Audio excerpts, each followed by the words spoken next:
Het is no tijd om na te denken over wat er aans gebeuren moet met alle leegstaande plaatsen. Want nevens de Universiteit Wageningen verdwijnen er in 15 jaar tijd 1200 boerderijen in Friesland. Dat jouwt natuurlijk wel aan dat het wel een probleem wordt.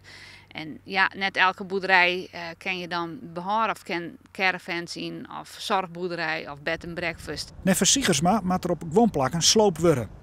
Om ervoor te zorgen dat het landschap mooi bloot.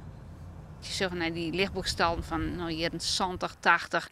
Ja, daar ben de wereld van. En dat zijn net echt karakteristieke boerderijen of gebouwen net. Ja, ik vind dat je dan overwegen moet van slopen. Maar net alleen nog boerderijen komen leeg te staan.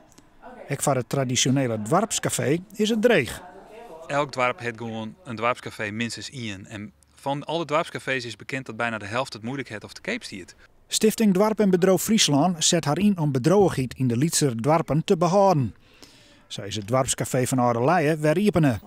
Er is investeerd in een nieuw terras en Sint-Wurg stiert er echt Prosecco op een kaart. En dan maar het naaie gedeelte erbij, hè? Dan ben je echt meer op een vaarroute, op het toeristen meer. Ja, en dat gaat toch beter dan als je hier achter een terras hebt. Wij proberen mooi inwoners en maar ondernemers en maar de oerhiet te zien van wat heeft dit dorp nodig. En daar broeken we heel vaak die karakteristieke panden voor. En zo kunnen we die panden behouden.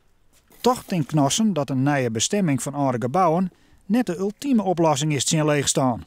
Herbestemmen is voor u het mooiste. Maar als just wat er al vrij komt de komende jaren. Enorme aantallen tjerken, boerderijen, wenningen. Nou, het is eigenlijk net realistisch om te verwachten dat al die gebouwen elke keer weer een nieuwe functie krijgen. Merk je dat dat nog een taboe is om te zeggen van nou dan moet ik gooien maar plat? Ja, zeker. Hier in Friesland werd, en er is nog nergens beleid op en het wordt heel moeizaam oordien. En dat moet dus beter. De komende tijd wordt er met de provincie verder op praat.